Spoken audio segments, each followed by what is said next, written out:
আসসালামু আলাইকুম রহমতুল্লাহ।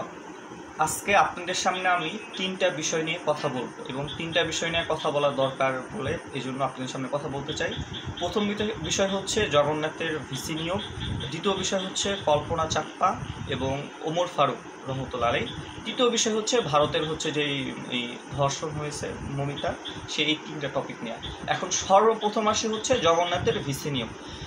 খুব একটা বিষয় দিয়ে আমি খুব হতাশ হয়েছি বা খুব বেশি পরিমাণে আপসেট, সেটা হচ্ছে দেখেন জগন্নাথ ইউনিভার্সিটি দেখলাম এ টু জেড প্রত্যেকটা রাজনৈতিক দল, অনেকগুলো রাজনৈতিক দল এবং সাধারণ শিক্ষার্থী থেকে অনেক শিক্ষক পর্যন্ত একটা কথা বলার চেষ্টা করতেছে যে ভিসি নিয়োগ দিলে নাকি জগন্নাথ থেকেই নিয়োগ দিতে হবে, যদি জগন্নাথ থেকে নিয়োগ দেওয়া না হয় সেই ক্ষেত্রে তারা হচ্ছে তাকে ঢুকতে দিবে না, এটা হচ্ছে মানে তাকে দেখা যাচ্ছে গ্রহণ করা হবে না, এরকম অনেকগুলো কথাবার্তা দেখা যাচ্ছে শোনা যাচ্ছে।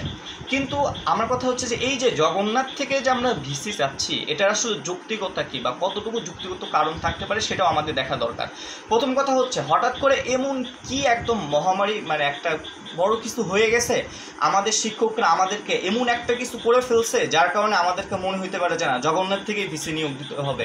যেমন আপনি দেখতে পারেন হচ্ছে খুলনা ইউনিভার্সিটির কথা এক্ষেত্রে বলতে পারি। খুলনা ইউনিভার্সিটির ক্ষেত্রে কী দেখা যায়, খুলনা ইউনিভার্সিটির যিনি ভিসি ছিলেন উনি কিন্তু পুরাটা আন্দোলনের সময় তার জীবনের ঝুঁকি বলেন, তার পদের ঝুঁকি বলেন, সব কিছুকে সামনে রেখে উনি ছাত্রদের পাশে দাঁড়িয়েছিলেন এবং বলেছিলেন যে ক্যাম্পাসে পুলিশ ঢুকতে দেওয়া হবে না। অ্যাজ এ রেজাল্ট কী হয়েছে, বর্তমানে উনি যখন পদত্যাগ করতে যাচ্ছেন তখন কিন্তু তাকে দেখা যাচ্ছে ছাত্ররা আরও বলতেছে যে স্যার আপনি পদত্যাগ করলে আমরা অনশন করবো, আপনাকে আমরা চাই, আমরা আপনাকে ছেড়ে দিতে চাই না। পক্ষান্তরে আমাদের ভার্সিটির কথা যদি চিন্তা করেন, আমাদের ভার্সিটিতে আপনি নর্মালি সব কিছু বাদ দেন, একজন শিক্ষক যে তার একটা, আপনি যদি বিশ্ববিদ্যালয়ের কথা চিন্তা করেন, বিশ্ববিদ্যালয়ের মেরুদণ্ড হইতে পারে তার হচ্ছে শিক্ষার্থীদের কেন্দ্র করে সব কিছু। শিক্ষার্থীরা তাদের জীবনের ঝুঁকিতে, মেয়েরা দেখা যাচ্ছে বিভিন্ন হয়রানির শিকার হয়েছে, ছাত্রদের মেসে এত অত্যাচার এত কিছু হইতেছিল, আপনারা আরও ভালো জানেন। এগুলো সত্ত্বেও আমাদের শিক্ষকরা চুপ ছিলেন এবং বাংলাদেশ দ্বিতীয় স্বাধীন হওয়ার আগ মুহূর্তেও কয়েকদিন আগেও ডাবির নীল দলে যে শিক্ষকরা ছিল ওনারা কিন্তু বলছেন যে শিক্ষার্থীদেরকে পড়ার টেবিলে ফিরে যাওয়ার জন্য, এবং ওইখানে আপনারা আমার পরিচিত শিক্ষকদের সংখ্যাটা কিন্তু নেহাত কম না, অনেক বেশি। অপরদিকে দেখেন যেই শিক্ষকগুলা আমাদেরকে সাপোর্ট করছে বা বিভিন্ন কারণে মনে হয়েছে না ওনারা আমাদের পাশে দাঁড়িয়েছেন, আপনি একটা জিনিস খেয়াল করেন তারাও কিন্তু ডাবি সাদা দলে, অর্থাৎ নীল দল আর সাদা দল যদি আপনাদেরকে বলতে চাই সেটা হচ্ছে একটা হচ্ছে আওয়ামী লীগপন্থী আর একটা হচ্ছে বিএনপিপন্থী। অর্থাৎ বিএনপিপন্থী যে স্যাররা ছিলেন তারা হচ্ছে আমাদেরকে সাহায্য করছেন, এর বাইরে গিয়ে নিরপেক্ষভাবে এক দুজন স্যার বা ম্যাম হচ্ছে আমাদের পক্ষে কথা বলেছেন, সব কিছু করেছেন। এই কথা দ্বারা আমি এটাই স্পষ্ট করতে চাইতেছি, আমাদের বিশ্ববিদ্যালয়ে যে শিক্ষকরা আছেন, প্রথম হচ্ছে তারা মেরুদণ্ডহীন, দ্বিতীয়ত তারা হচ্ছে আসলে শিক্ষার্থীদের কথা চিন্তা করেন না, তৃতীয়ত তারা হচ্ছে সুবিধাবাদী। আপনি এই কথার কারণে আপনি যা ইচ্ছা তাই মনে করতে পারেন, অ্যাজ এ ডিবেটার এই কথাগুলো আমার কাছে মনে হয়েছে যৌক্তিক এবং আমি আমার বিবেকের জায়গা থেকে বলতে বাধ্য হচ্ছি। তৃতীয় কথা হচ্ছে এখন যদি জগন্নাথের ভিতর থেকেই ভিসি নিয়োগ দেওয়া হয় তাহলে উপকারটা কার হবে, কে সবচেয়ে বেশি ফায়দা নেবে? প্রথম কথা হচ্ছে ডাবি যে সাদা দল আছে তারা সবচেয়ে বেশি ফায়দা পাবে। কারণ কি? কারণ তারা একটা টার্ম কার্ড শিক্ষার্থীদের সামনে দেখানোর চেষ্টা করতেছে যে দেখেন এই যে আমরা হচ্ছে তোমাদের পাশে ছিলাম, আমরা তোমাদের জন্য ভালো চাই, যার কারণে হচ্ছে তোমরা জগন্নাথের ভিতর থেকে ভিসি চাও। আর জগন্নাথের ভিতর থেকেই যদি ভিসি হয় সেক্ষেত্রে দেখা যাচ্ছে অবশ্যই সাদা দল তারা হচ্ছে প্রায়োরিটি পাবে এবং এরকমভাবে তারা একটা ভিতর থেকে সিন্ডিকেট করার চেষ্টা করতেছে বা হইতে পারে বলে আমার কাছে মনে হচ্ছে।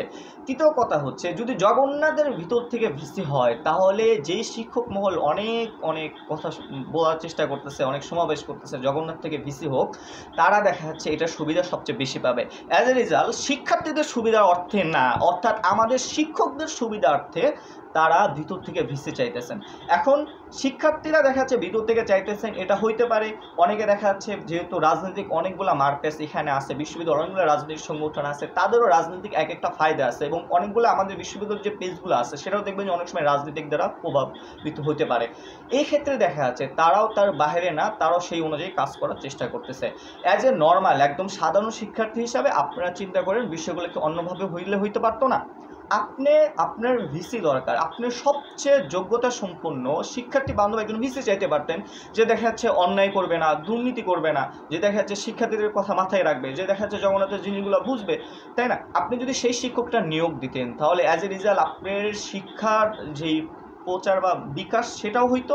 অপরদিকে দেখা যাচ্ছে আমাদের যেই মানে অসুবিধাগুলো বা আমাদের যে সীমাবদ্ধতা যেই বিষয়গুলো আছে সেগুলোও কিন্তু দূরীভূত হইতো।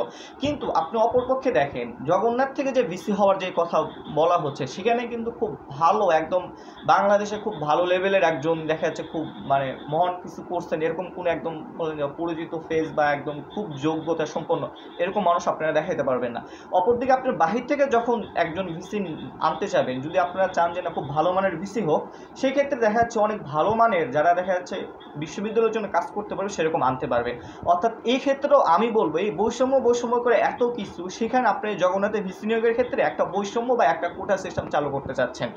এখন আসি দ্বিতীয় কথায়। দ্বিতীয় কথা হচ্ছে কল্পনা চাকমা ভার্সেস হচ্ছে বা কল্পনা চাকমা বা হচ্ছে ওমর ফারুক ত্রিপুরা। আপনারা অনেকেই জানেন পাহাড় নিয়ে আমাদের ভিতরে একটা অনেক ধরনের একটা রাজনৈতিক খেলা চলে। সেনাবাহিনী বনাম পাহাড়, পাহাড় বনাম সেনাবাহিনী, সেনাবাহিনী কোনো অত্যাচার করতেছে, অত্যাচারিত হইতেছে। আবার দেখা যাচ্ছে বাঙালি যারা আছে তারা একটা কথা বলার চেষ্টা করে এখানে হচ্ছে বাঙালিদের উপর অত্যাচার করা হইতেছে, পাহাড়ি সন্ত্রাসীরা। তো সব মিলে একটা অনেক কিছু সিস্টেম। আমি এই কোনো একটা বিষয়ে কথা বলবো না, আমি জাস্ট একটা বিষয়ে কথা বলতে চাই। পাহাড়ে যে এতগুলা যে দেয়ালে দেয়ালে অঙ্কন করা হইলো, পাহাড়ে যে এত কিছু হইলো, সব কিছুর মূলে আপনারা কি কখনো দেখবেন যে কল্পনা চাকমা নিয়ে গান গাওয়া হয়েছে, অনেক কিছু করা হয়েছে। শহীদ ওমর ফারুক রহমতুল্লাহ উনাকে যে প্রকাশ্যে মানে গুলি করে হত্যা করা হয়েছে, ওনার ফ্যামিলিকে হুমকি দেওয়া হয়েছে, পাহাড়ি কোন সংগঠন যারা এই যে ন্যায় অন্যায়ের বিরুদ্ধে এত কথা বলতেছে তারা কি কখনো প্রতিবাদ করতে দেখেছেন তাদেরকে? তারা কি কখনো প্রতিবাদ করেছে? করে নাই। আপনি দেয়ালে যখন কল্পনা চাকমার ছবি আঁকা হয় তখন কিন্তু ওমর ফারুক যিনি তার কিন্তু ছবি আঁকা হয় না।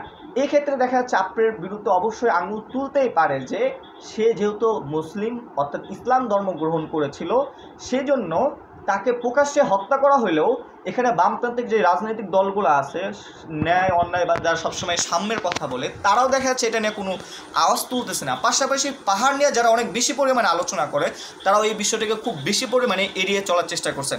আমার কথা হচ্ছে উনি হিন্দু হোক, বৌদ্ধ হোক, মুসলিম হোক, খ্রিস্টান হোক, তাকে প্রকাশ্যে হত্যা করা হয়েছে, তার বিরুদ্ধে অন্যায় করা হয়েছে। যদি অন্যায়ের বিরুদ্ধে সবাই যদি প্রতিবাদ করতে পারে বা সবাই যদি ন্যায় পাওয়ার পক্ষে কথা বলে, আমি মনে করি ওমর ফারুকের সাথে যে অন্যায় করা হয়েছে সেটা নিয়েও আমাদের কথা বলা যৌক্তিক। যদি এটা না করি তার বিরুদ্ধে আমরা হচ্ছে বৈষম্য করছি। অর্থাৎ সেই ক্ষেত্রে আমি বলতে চাই পাহাড়ও মাঝে মধ্যে কিছু সময়ের জন্য সে বৈষম্য করছে। তৃতীয় কথায় আসছি ভারত। দ্বিতীয় আমার যে আলোচনা বিষয় ভারতের হচ্ছে মমিতা নামে একজন যে ডক্টর, নামটা মেনশন করা আমার মোটেও ঠিক হয়নি, একজন ডাক্তারকে হচ্ছে ইন্টারনেট ডাক্তার ছিলেন, তাকে হচ্ছে ধর্ষণ করে হত্যা করা হয়েছে। আচ্ছা আপনাদেরকে একটা কথা বলি, এটা কি ভারতের হচ্ছে একদম নতুন কোনো টপিক বা নতুন কোনো বিষয়? আপনারা বিগত কয়েকটা চিন্তা করেন, দেখবেন যে ভারতে এরকম ঘটনা অনেক বেশি পরিমাণে ঘটে আসছে। বাট ভারত সরকার বলেন তখন কি তারা অনেক বেশি পরিমাণে দেখাচ্ছে এটা নিয়ে কাজ করছে? আপনি দেখেন মণিপুরে যান, সেখানে দেখাচ্ছে জাতিগতভাবে হত্যা করা হয়েছে, একটা মেয়েকে উলঙ্গ করা হয়েছে, তাকে দেখাচ্ছে কী পরিমাণ অমানবিক অত্যাচার করা হয়েছে। বাট ওই জায়গায় ভারতের যে প্রেসিডেন্ট নরেন্দ্র মোদী উনি কিন্তু একবারের জন্যও যাননি। এটা নিয়ে দেখা যাচ্ছে দেশবেশে যে পরিমাণ আলোচনা হওয়া দরকার ছিল, যে পরিমাণ দেখা যাচ্ছে জাগ্রত হওয়ার দরকার ছিল ছাত্র সমাজ, তারা সে পরিমাণ করতে পারে নাই। অ্যাজ এ রিজাল্ট এর আগে যখন দেখা যাচ্ছে মুসলমানদের উপরে যখন গণহত্যা চালানো হয়েছে, আপনি গুজরাটে সেই দেখা যাচ্ছে আপনার ওই আমি ওনার নাম বলতে চান, ওনাকে যখন হিন্দুরা দেখা যাচ্ছে একদম কয়েকজন মিলে গণধর্ষণ করে, তারপর উনি যখন মামলা করেন তাদেরকে যখন জেলে ধরে নিয়ে যাওয়া হয়, তারপরে তাদেরকে হচ্ছে হিন্দুত্ববাদী যে দলগুলো আছে তাদেরকে হচ্ছে ফুলের মালা দিয়ে হচ্ছে বের করে নিয়ে আসে। এই ঘটনাগুলো যখন ভারতে ঘটতেই থাকে অ্যাজ এ এই যে এখন যে ঘটনা ঘটতেছে তখন আপনি এটাকে অস্বাভাবিকভাবে মনে করা যাবে না। এখন দেখেন আপনি প্রত্যেকটা বিষয় যদি ভারত বলেন, ভারতের জনগণ বলেন, তারা যদি সুষ্ঠু তদন্ত করতো, তারা যদি তখনই জাগ্রত হইতো, তাহলে আজকের যে ঘটনা সেটা আমরা দেখতাম বলে আমার কাছে মনে হয় না। আর একটা জিনিস হচ্ছে ভারতের আপনি একটা জিনিস দেখবেন, ফেলানি হত্যা থেকে শুরু করে আরও যে বিষয়গুলো ইস্যু আছে, অনেকে দেখবেন প্রকাশ্যে তারা এটা নিয়ে দেখা যাচ্ছে খুব বেশি পরিমাণে দেখা যাচ্ছে তুচ্ছ তাচ্ছিল্য করে তারা বেশি পরিমাণে মজা লোটে।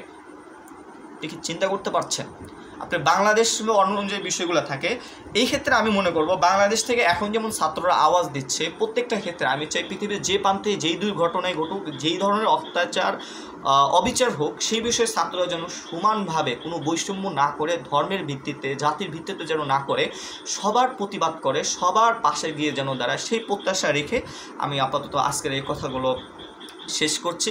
আর আরেকটা কথা আমি বলতে চাই, আমি কিন্তু আমার এখানে ডিপার্টমেন্ট বলেন, ভিসি বলেন, আমি একটা নিউট্রাল জায়গা থেকে কথা বলার চেষ্টা করছি, আমার বিবেকের জায়গা থেকে যেটা বা আমার মাথার মধ্যে আসছে এই কথাগুলো যৌক্তিক সেটাই বলার চেষ্টা করছি। আমি এখানে না আমার কোনো রাজনৈতিক দল না রাজনৈতিক ধর্ম কোনো কিছুকে সামনে রেখে বা কোনো কিছু প্রায়োরিটি রেখে কথা বলার চেষ্টা করিনি। তারপরে যদি আপনাদের যদি ভুল মনে হয় কমেন্ট অপশন খোলা আছে, আপনারা আমার সমালোচনা করতে পারেন। আপনাদের সমালোচনা আমি সাদরে গ্রহণ করবো ইনশাল্লাহ। সবাই ভালো থাকবেন। আসসালামু আলাইকুম।